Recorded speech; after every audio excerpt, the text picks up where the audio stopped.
Sis, come closer again. Let's go deeper. Not louder, deeper. I want you to hear this like a voice note from someone who knows the weight you carry, but still loves you enough to tell you the truth gently. Sis, consistency feels hard not because you lack discipline, but because you are human in a world that keeps demanding more from you while giving you very little room to rest. And as a woman, especially a woman who loves God, who wants to do better, who wants to grow, you feel that pressure more intensely. You don't just want to succeed, you want to succeed well, with integrity, with faith, with purpose. You don't just want to start things, you want to honor God in them. And when you can't keep up, the disappointment cuts deeper because it feels spiritual, not just personal. Let me say this slowly so it sinks in. God never designed you to be consistent the way machines are consistent. He designed you to be consistent the way relationships are consistent. Some days full of laughter, some days full of silence, some days full of effort, some days full of grace, but still connected. Sis, many women think consistency means never missing a day, never falling off, never getting tired, never losing momentum. But that definition is cruel, and God never uses cruel standards with his daughters.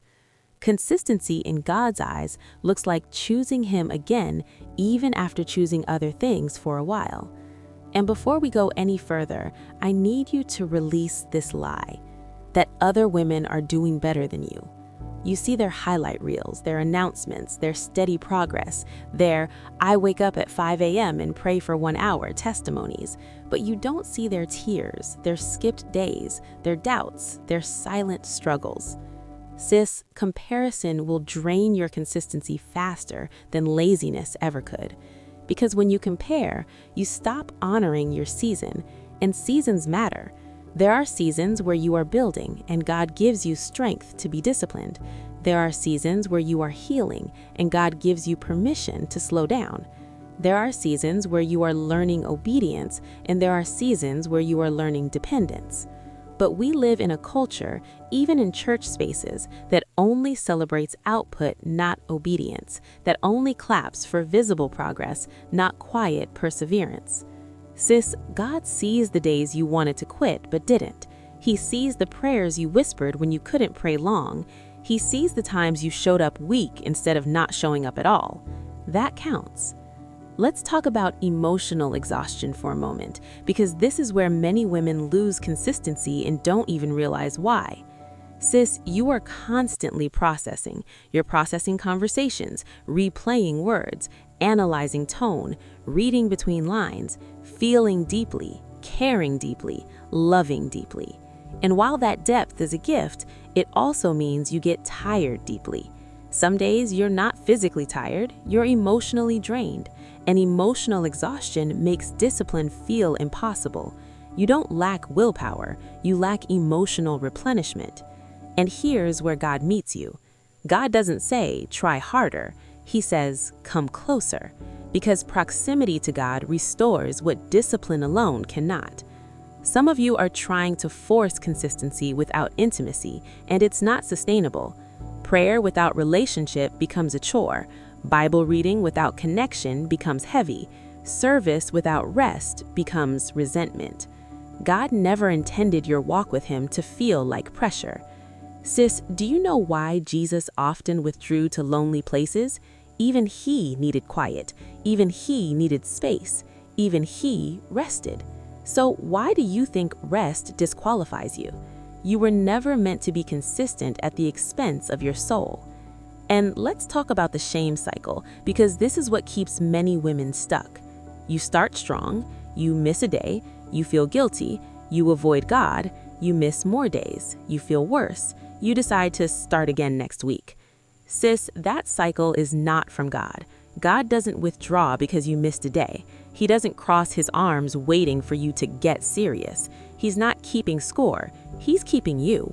The enemy wants you to believe that inconsistency disqualifies you, but God's grace was never conditional on your performance. If grace only worked when you were consistent, it wouldn't be grace. Sis, hear this truth and let it settle. God is more interested in your direction than your pace. Are you moving toward Him, even slowly? Are you returning when you wander? Are you honest when you're tired? That's consistency. Now, let me be practical with you, heart-to-heart practical. One reason consistency feels hard is because you set goals that don't honor your reality. You plan like you're not tired. You plan like you don't have emotional needs. You plan like nothing will interrupt you. Then life happens, and instead of adjusting, you accuse yourself. Sis, godly consistency includes wisdom. It's okay to start small. It's okay to reduce the load. It's okay to simplify. 5 minutes of sincere prayer is better than 1 hour of forced discipline. 1 verse that changes you is better than 10 chapters you don't absorb. 1 obedient step is better than a perfect plan you never follow. God works with willingness, not overwhelm. And let me address the spiritual guilt that sits quietly in your heart, the fear that God is tired of your starting and stopping. Sis, God is not tired of you. If He was tired, He would stop calling you. If He was tired, He would stop convicting you. If He was tired, you wouldn't feel the pull to return. The very desire to be consistent is evidence of His Spirit working in you. Philippians tells us that He who began a good work in you will be faithful to complete it, not you, Him. Your job is not to finish yourself. Your job is to stay surrendered. And surrendered consistency looks like this. God, today I don't have much, but I give you what I have. God, help me show up in the way you need, not the way I planned. God, teach me how to walk, not how to impress. Sis, there is freedom when you stop trying to prove your faith and start trusting God with your weakness. Some of your inconsistency is not rebellion, it's a signal that something needs healing.